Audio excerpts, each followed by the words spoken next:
au bout de la queue. On revient sur le garrot. Et là, on va attaquer les membres antérieurs qu'on a vu tout à l'heure. C'est des petits chiens sur les genoux, c'est ça? J'ai tout compris. Donc en fait, il suffit de glisser le long de la patte, comme ça. Voilà, comme ça. Tu veux pas te laisser masser dessus? Et ensuite les orteils.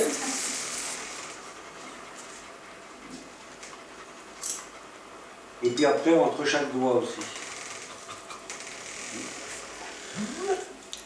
Bon, après, une fois qu'ils sont habitués, au contraire, ils sont très contents d'avoir un contact comme ça. Toi, t'es bon, alors pour faire la deuxième fois. Alors après, on a vu comment tester, parce que là, vous avez vos chiens, donc c'est pas un problème, mais si vous devez le faire avec un autre chien, on a vu comment tester. C'est par exemple la mâchoire. Museau, babine, les doigts sur les dents, gencives.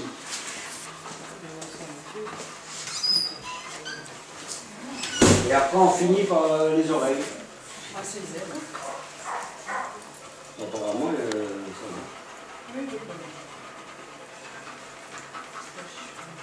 va. Après, on finit par les oreilles. On commence par la base de l'oreille et on remonte jusqu'à la pointe de l'oreille. Ouais, apparemment, ça a l'air d'or plat.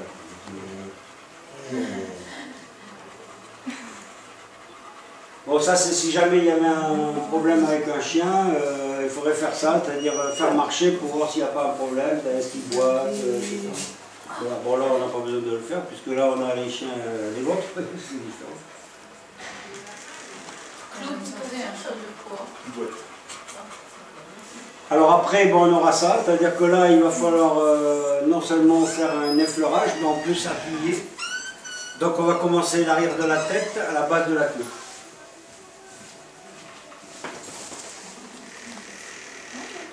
T'es toujours en train de pousser avec ça? C'est toute la même. Voilà. Et le chien toujours debout? Il vaut mieux qu'il soit debout. Il est censé être debout, mais... Ouais, bah moi, il va être. Voilà, ils sont dormir. Souvent c'est ça, hein, les chiens ils s'endorment parce qu'ils sont détendus, ils sont à l'aise. Ça c'est bien.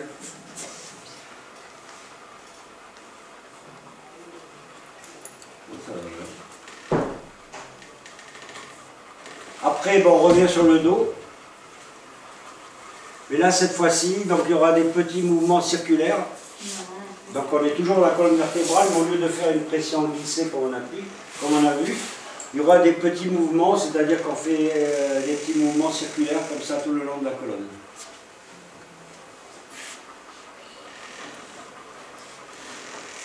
Voilà, c'est ça. En fait, c'est une progression. En avant, ce que je fais.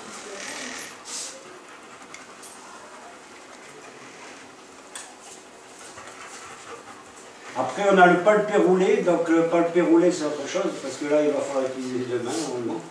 Donc là, on prend la peau et on va rouler comme ça jusqu'au bout. Il y en a qui ont plus de facilité. Comme ça, mais tu descends jusqu'à la base. Voilà, comme ça. Ouais. C'est ce qu'on appelle le palpé roulé. Je vais voir si c'est trop le papier roulé, ça. Si c'est sur le côté, ça marche aussi. Oui, ça a l'air de leur plaire. Non, je vais pas. J'ai mis une photo. C'est moins facile quand il y a moins de peau, hein. Le principal, c'est que vous ayez les bases, quoi. Après, c'est à vous de le continuer, de le progresser, d'être à l'aise avec ça. Tu laisses. Alors après, on reprend donc tête et cou, donc la base du crâne, massage circulaire, c'est-à-dire qu'au lieu de faire simplement une pression comme on l'a vu jusqu'à présent, là il va y avoir un massage circulaire. Donc le long des muscles du cou et de chaque côté. Parce que c'est là où c'est le plus important pour un chien. Oh, ça j'aime bien ça.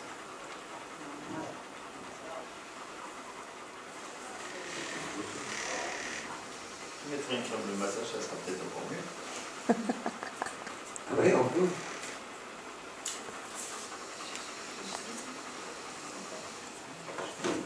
Donc après, on peut, avec les doigts étendus cette fois-ci, partir du museau vers le crâne, caresse appuyée. Caresse appuyée, c'est encore autre chose. On progresse progressivement.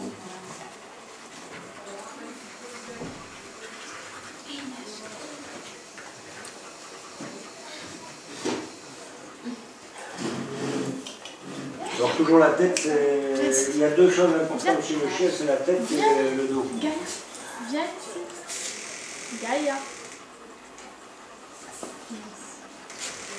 Donc petit geste circulaire, muscle de la tête, on peut même faire sur les mâchoires, les oreilles, enfin la tête. Parce que là, bien sûr, on va en faire trop. Mais normalement, tout ça, ça se fait très rapidement. Toi, tu peux faire, lui peut faire en dessous. Non, mais il est à l'aise.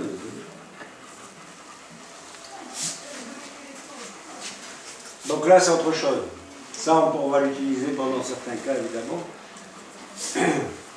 Soit avec les doigts, soit avec la paume, soit avec le poing fermé. Et on va agir sur les muscles, par exemple l'épaule. Et qu'est-ce qu'il faut prendre de la paume? Soit avec le doigt, comme ça, soit avec la paume, avec le dos de la main, ou soit avec la paume.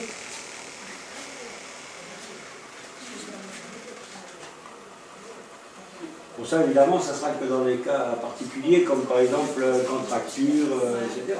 Mais enfin, il faut que vous sachiez si vous devez l'utiliser, que ça peut exister.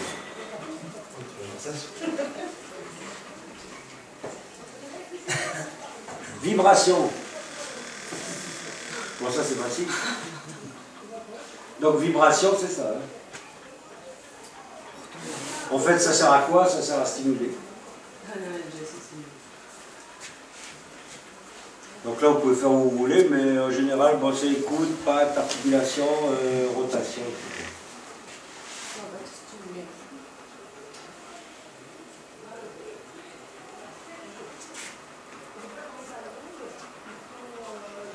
Pétrissage, ben, on retrouve le palpé roulé. Voilà, c'est ça. Comme si on devait pétrir du pain, quoi. C'est pareil, voilà, c'est ça, ouais, c'est ça. Voilà, en plus, il y a beaucoup de peau. Hein. Et on le ça vient, ça. Hein? De bas? La race. Oui, de Chine. Ah oui. Et pourquoi il y avait tant de peau? L'ancien Afrique du combat. Exactement. C'est un chien de combat, donc il fallait beaucoup de peau pour que l'autre, quand il mordait, Il peut se retourner. il ne saisisse pas le muscle. Et c'est même là, quand il chope au Ah bout, ouais, il peut se retourner voilà. et choper l'autre chien. Et c'est pour ça qu'il y a autant de peau. Et pourquoi il y a autant de plis aussi. Donc ça, c'est ce qu'on appelle le pétrissage, donc soit superficiel, soit profond. Là, tu n'auras plus besoin de brosser ce soir. Encore. Voilà, là vous avez l'image.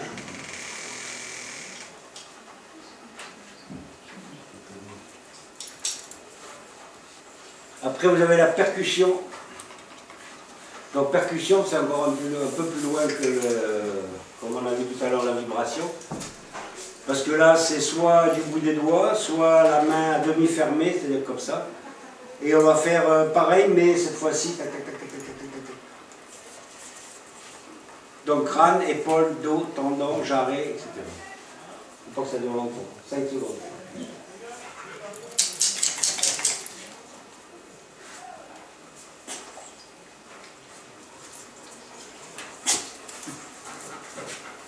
Je vais me faire masser.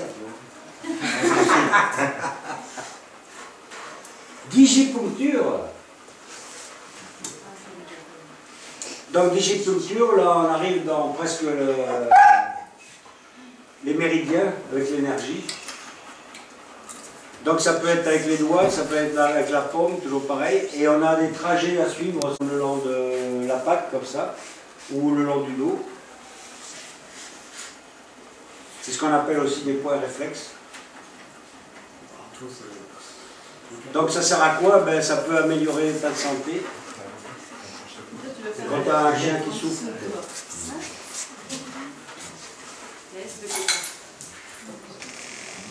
Après j'ai des dessins aussi, au méridien.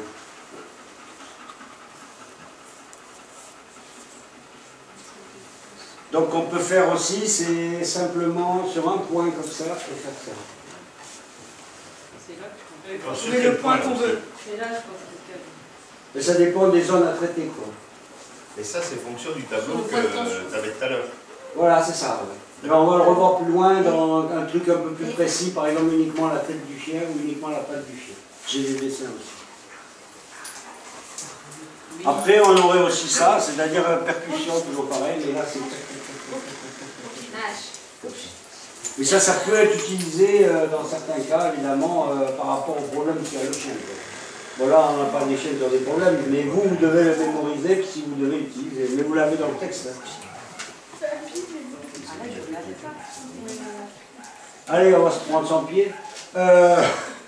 Ensuite, on passe derrière la patte, partie arrière du coussinet. Le coussinet, les doigts aussi. Les doigts, donc un par un.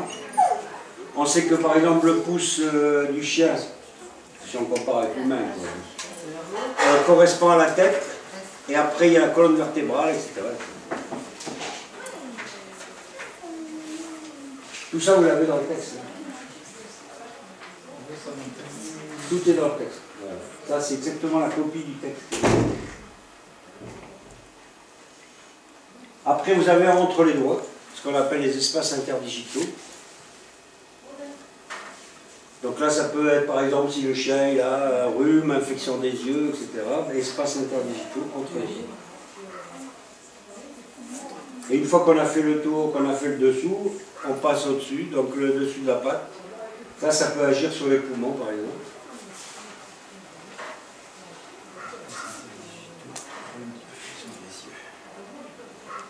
Et après, on peut aller sous la patte arrière, ce qu'on on appelle le genou. Donc là, ça peut être douleur, raideur du dos, des hanches, des genoux, etc.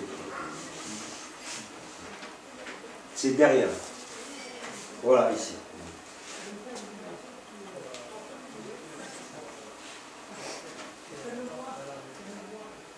Vous voyez là, si on peut aller plus loin. Mais ça devient un peu compliqué, si je devais faire ça, il me faudrait 3 heures. Parce qu'on sait à quoi ça correspond certaines zones, comme par exemple l'estomac, rein, foie, etc. Il faut savoir que ça existe. Ensuite, on ne va pas perdre la face. Là, on arrive à la tête. En fait, moi, je fais tout le corps et après, je reviens à la tête parce qu'on sait que la tête, en général, c'est ce qui est le plus sensible. Et si c'est un chien que vous ne connaissez pas, voilà. Donc, arcade sourcilière.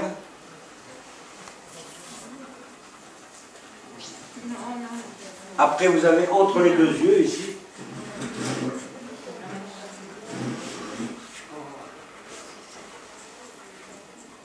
Après, si vous remontez plus haut, vous avez entre les oreilles. Pour le chien qui stresse, par exemple. D'ailleurs, ça, je pense que souvent, les gens ils le font sans savoir, mais en fait, ça agit, quoi. Après, vous avez le chanfrein. Le chanfrein, ça, c'est plutôt colonne vertébrale.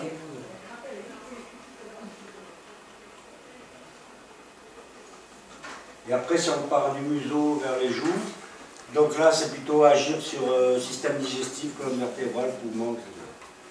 Et puis en fait, on arrive à la partie la plus sensible, chez le chien qu'on ne connaît pas, la truffe. Il faut chercher les truffes.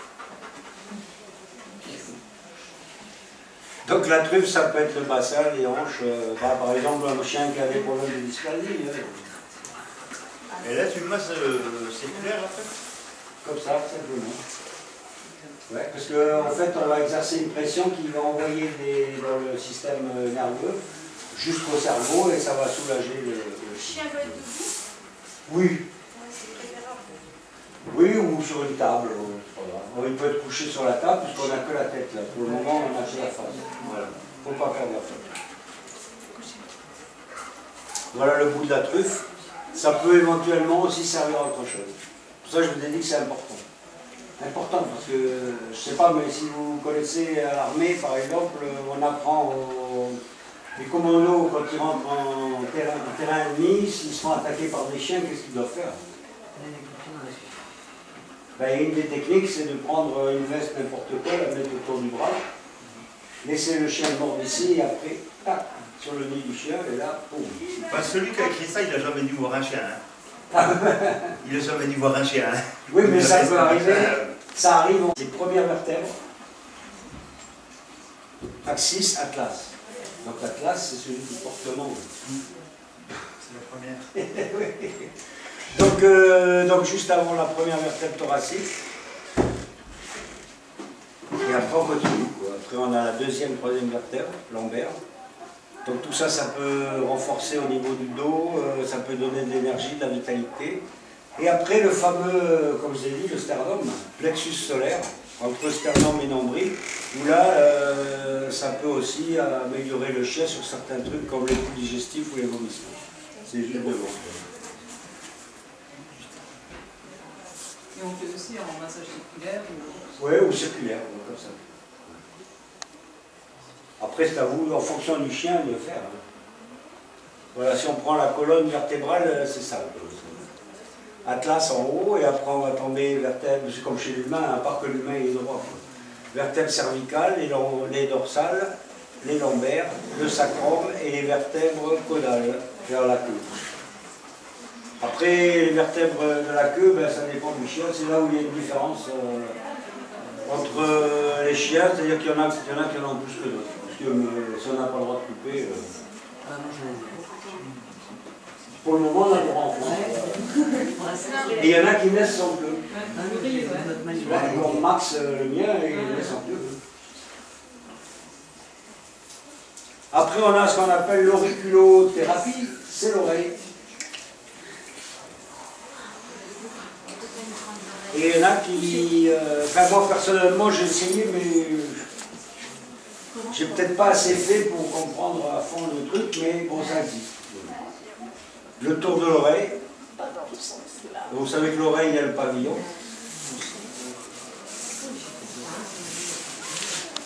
Alors, on peut aller un peu vers le bas. Ensuite, on va descendre à la tâche de l'oreille. Et ça peut agir sur équilibre physique, psychique, colonne vertébrale, système immunitaire, etc. La pointe du pavillon, ça peut être le coude, les bords externes des membres antérieurs, etc. Tout ça, vous l'avez dans le texte.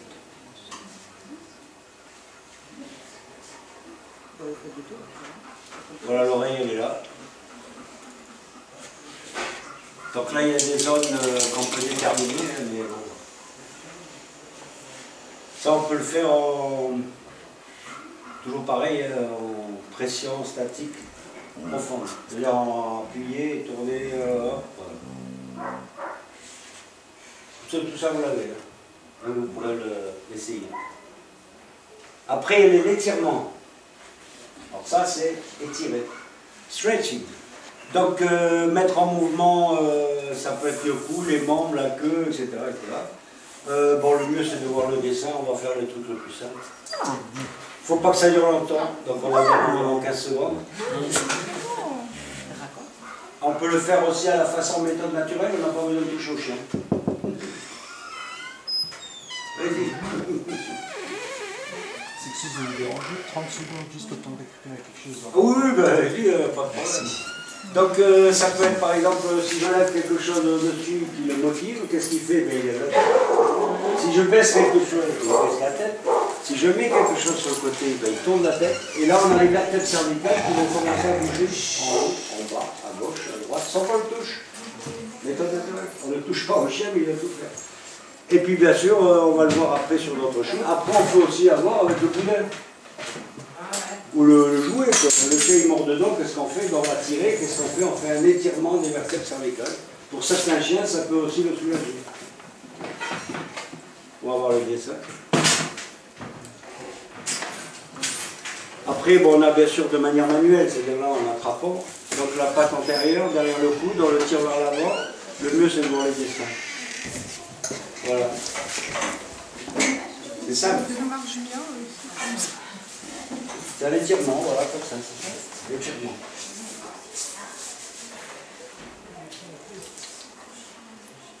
Alors bien sûr, après vous prenez gauche, droite, et après on va passer au membre postérieur. Voilà, le membre postérieur, ça va être ça. Une main au niveau du genou, voilà, et après il faut essayer de penser comme humain si vous voulez comprendre mieux.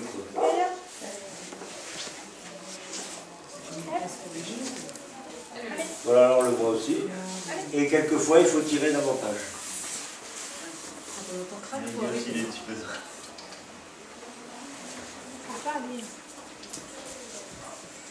Ah, la naturelle méthode. Donc, naturelle méthode, la méthode naturelle, c'est faire bouger le chien pour certaines choses on a besoin de faire bouger le corps, comme je vous l'ai dit tout à l'heure, lever la tête, baisser la tête à droite, à gauche, etc. pour les cervicales. Mais là, ça peut être pour le corps entier, c'est-à-dire marche en laisse. On va faire marcher à gauche, on va faire marcher à droite, on va faire marcher entre les jambes, on va faire un slalom.